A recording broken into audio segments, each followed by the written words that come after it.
ఎవరైతే ఈయన phone lift చేయట్లేదు, లిఫ్ట్ చేశారు. హలో సచిన్ గారు నమస్తే సార్. అక్షర్ సచిన్ గారు సార్ నమస్కారం అండి. అక్షర్ సచిన్ గారు, ఏదైతే మెగా ఫ్యామిలీలో చిరంజీవి గారిని టార్గెటెడ్గా కొంతమంది ఈరోజు చేస్తారో మీకు తెలిసే వినే ఉంటారు మీరు. ఈ జోసెఫ్ చౌదరి అని ఒక యూట్యూబ్ ఛానల్ నడుపుకునే ఒక వ్యక్తి ఏ రకంగా చిరంజీవి గారిని టార్గెట్ చేస్తుండడానికి ప్రధానమైన కారణం ఏంటంటారు వ్యక్తిగతంగా? అదేవిధంగా మరో సీనియర్ జర్నలిస్టు మీలాగానే మీరంటే ప్రింట్కి సంబంధించి సీనియర్గా ఉన్నారు గతంలో.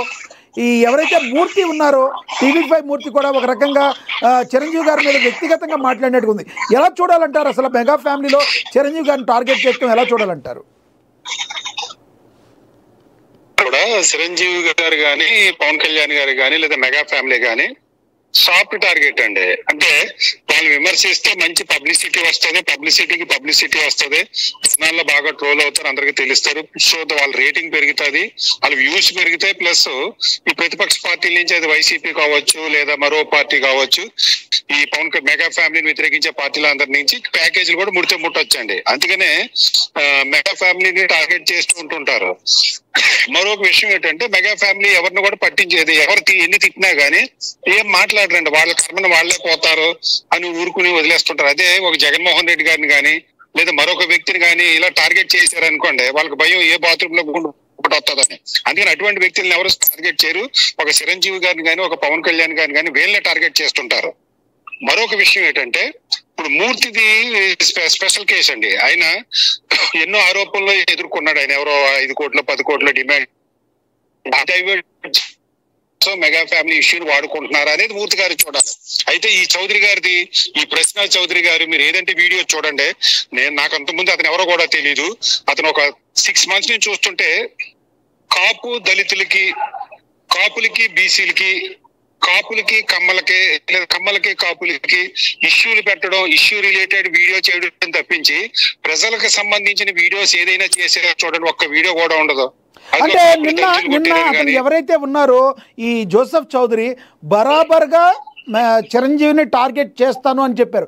అంత డైరెక్ట్గా చెప్పడం, అంత పెద్ద లెజెండరీ హీరో ఆయన. హీరో మాత్రమే కాదు, సేవా దృక్పథం కూడా ఉన్న ఆయన చిరంజీవి గారు. అలాంటి వ్యక్తిని డైరెక్ట్గా చెప్తారంటే వెనకాల ఎవరైనా ఉండే అవకాశం ఉందంటారా? ఖచ్చితంగానే. ఇప్పుడు అందుకే అక్కడికి వస్తున్నాను నేను.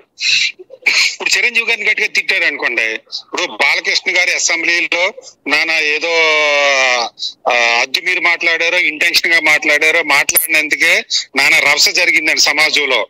కొన్ని సామాజిక వర్గాలు కానీ లేదా మెగా ఫ్యామిలీ అభిమానులు కానీ నానా రభస చేసేసారు.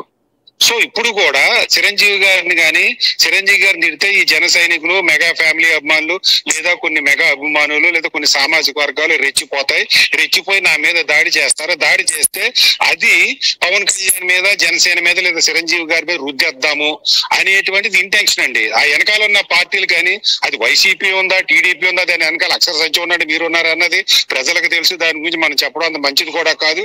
ఇప్పుడు సమాజంలో కూడా ఇప్పుడు కోర్ కమ్మ సామాజిక వర్గానికి జనసేన టీడీపీ పొత్తు పెట్టుకోవడం ఇష్టం లేదండి.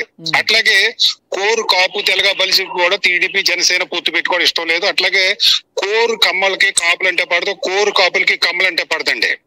ఇది ఈ రోజు వచ్చింది కాదు, దశాబ్దాలుగా ఇంచుమించు 7 దశాబ్దాలుగా రగులుతున్న చితి, ఇది రావణ కాష్టం లాంటిది.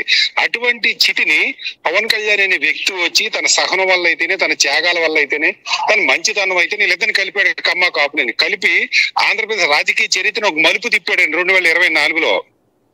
వీళ్ళ ఇట్లా కలిసి ఉందని చెప్పి మరొక పక్కనే పవన్ కళ్యాణ్ కి విలువ లేదు, పవన్ కళ్యాణ్ తొక్కేస్తున్నారు, జనసేన అని చేస్తున్నారు, ఎన్ని చేసినా కానీ పవన్ కళ్యాణ్ ఇడిపోనంటున్నాడు. సో ఇది ఈ జనసేన కలిసి ఉండడం వల్ల కానీ లేదా కమ్మ సామాజిక వర్గం లేదా ఈ కాపు సామాజిక వర్గం కలిపి ఉంటే వైసీపీ పార్టీ అధికారులు రాదండి, కనుచూపు మేరలో రాదు. రేపు ఎలక్షన్ లో కూడా వైసీపీ అధికారులు లేకపోతే వైసీపీ చరిత్ర నామరూపంలో ఉండదండి ఆ పార్టీ. సో బలంగా 100% వెనక వైసీపీ యొక్క హస్తం ఉందని బలంగా నమ్ముతున్నారా మీరు? నేను